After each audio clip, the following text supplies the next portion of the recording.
Hey, I just came back from Valerian, and the city of 1,000 planets.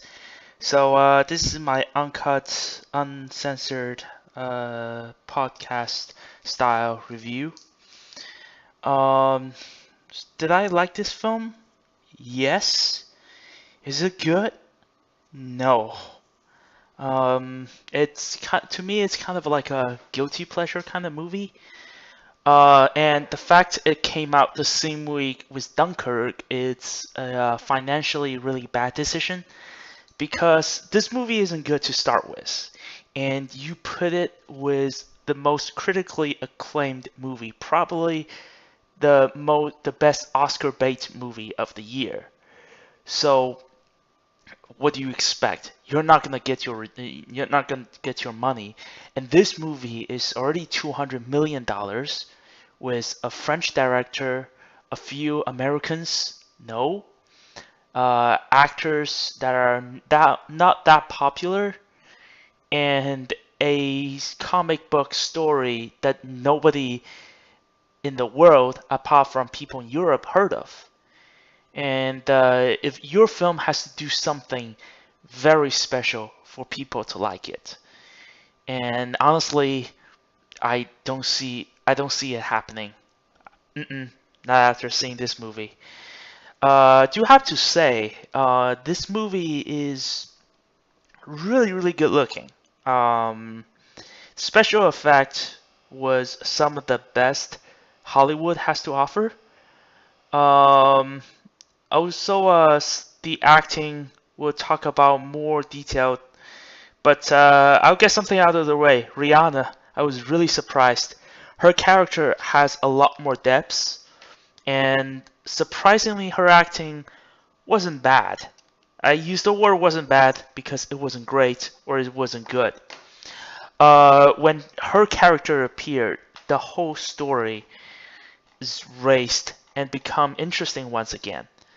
I did like the use of the music. It's it sounds really really beautiful. It's very active. I liked it.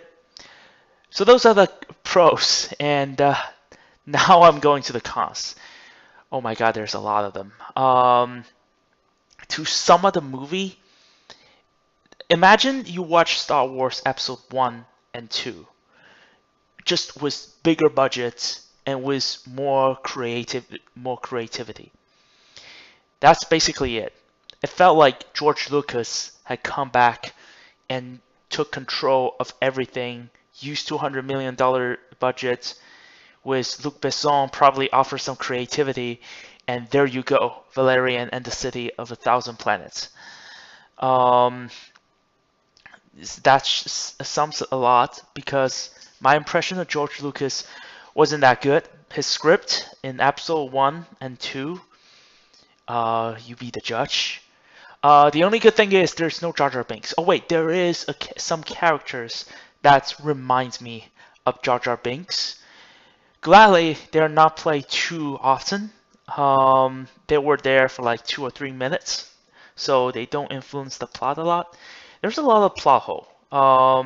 And the film begins with the destruction of a planet, and then towards the end, they re-show the case of what really happened to the planet. I was like, at this stage, I already guessed because halfway through the movie, you kind of tell who the villain is, and with the start of this movie, you can see what really happens towards the end. The film doesn't have a, a big antagonist per se, but that could be lots of. There's a lot of movie has that. Like War of the Planet of the Apes doesn't have like a big protagonist, but the plot story played so perfectly that it compensated that. It serves a purpose. But here, it just feel like at the end, it's just feel like the protagonist, the antagonist, is not really antagonist per se. It's just we know why he does the things he does, but he's kind of a dickhead. It feels like towards the end they say like, "Oh shit, we need to have some conflict. We need to have a villain," and that's just put him in. Throughout the film, we got hints that he's actually a dickhead. He's actually a villain, but he was literally knocked out throughout the entire movie, and all of a sudden he comes back and wreak havoc. I was like, what? The two lead actors and actresses. The main guy, he played Green Goblin. I forgot his name. Hold on, let me check. His face looks familiar. Probably he's a really good star. Dane DeHaan. Oh yeah, Dane DeHaan.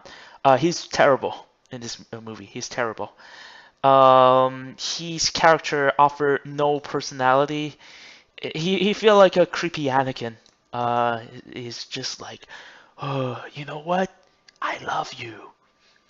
You are the most amazing woman I've seen. I'm just following orders. I'm a soldier. Seriously, he's talking like that throughout the entire movie. Cara Delevingne surprisingly has more personality. She wasn't a good actress per se in this movie, but at least she showed her quirky side of her personality throughout the movie. Um, and I found her to be very entertaining. She's not a good actress per se, but she's at least entertaining. Danny Han was just straight up terrible. I think I told about Rihanna. She was the best part of the movie. There was also a cameo from what's his face? Roger Hoare. I don't know how to pronounce his name. He is if anyone don't know about him, he was in Blade Runner. He was what's his hold on, let me check. He was Roy, the main guy, the albino guy in Blade Runner. Recently he was in Hobo with a Shotgun. Oh shit! Actually, he was in Batman Begins. What role does he play? He played William Earl, the CEO of Wayne Enterprise. Huh? Didn't know that was him. Anyway, he was really prolific. But he was there for no more than 6 seconds. Yes, I'm not exaggerating. I was like, oh wow, what a waste of talent. He's a really good actor, but he's just a really waste of a talent. Um, Clive Owen was there. I really enjoyed this guy, but unfortunately, he's just I don't know. He doesn't have like a memorable personality. There's also some appeal to Chinese audience. There was like Chris Wu in the movie. He does absolutely nothing. That's the thing. Like most of the characters, they were doing absolutely nothing. And the plot doesn't help as well because this is a sci-fi movie and there was a lot of things like it wasn't explained. First Star Wars movie has the same problem. Like the acting, some of them was really on the nose, especially from Mark Hamill. He improved in Empire Strikes Back, but seriously though, the acting, mostly in this first Star Wars movie, were atrocious, in my opinion. The story was slow paced, but one thing Star Wars got it right is they explained how everything in the world works. You feel yourself be part of the world because everything around, however crazy they are, makes sense to some extent. You know why Death Star the way it is, and you know how they landed on Death Star because they were pulled by the tractor beam or something. Um, every single detail were explained. Here in this movie, there were certain things happen that were just I was like, wait a minute, how did that happen? Or wait a minute, how did this happen? It's just feel like we're thrown in there. There were a lot of film where you were thrown into a situation straight away. Star Wars being an example, but at least in that movie, everything was explained properly. But here, nothing is really explained. I was confused most of the way, and it was not good way of confusing. Yesterday I saw Dunkirk. I thought that was disappointed. In fact, I kind of hated that movie. And seeing Valerian, it was like, wow, Dunkirk is actually a really good movie. I actually see Dunkirk a second time. I still don't like it. I'll talk a little bit more in my spoiler review for Dunkirk pretty soon. But I'll say this: Valerian Thousand Planets nowhere near as good as Dunkirk, even though it has some amazing spectacle. Here's the thing: Valerian has really shitty script because I know people are trying to write a story, but the thing is, like, they just not into making a good story. Christopher Nolan, at the very least, was trying to make a story, and in the film, you see his intention, you see what he was trying to build, but the outcome I didn't like, but people like it, and I understand why people like it. Here, it's just, oh, we let things happen, and why is it happening? How is it happening? I don't know. There was a romance between Dane DeHaan's character and Cara Delevingne. Well, it's actually play out throughout the film, and first of all, it started out as like, oh, I flirt with you, so you gotta love me, and then like Cara Delevingne was like, no, like you don't feel anything for anyone, so why do I love you? And suddenly, in the towards the end, it was like, oh, suddenly I think you trust me, so I'll fall in love with you. I was like, how did that come from? It's like the screenplay just gave up. Like I feel like the screenplay just gave up. Um, so yeah. But why do I say I still enjoy it? Because one thing, the film doesn't take itself seriously. Um, it knows what it is. It doesn't try anything other than what it is. Even though the plot is confusing, you can still have fun.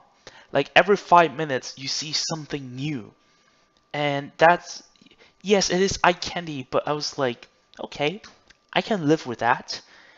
But is it a good movie? No, it's not. Um, so overall, it's a very, very flawed guilty pleasure movie. Yeah, that's the best word I can sum up for Valerian. It's like this movie is a guilty pleasure. If you came in to expect a competent movie, you will be disappointed.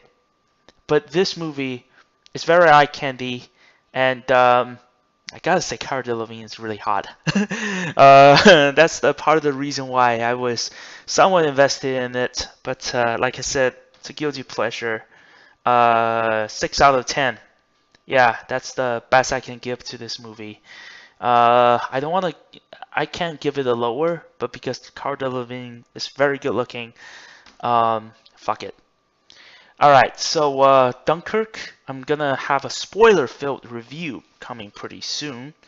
So catch up to that. And again, thanks for listening to my video. And if you think I'm good, you're pretty good too.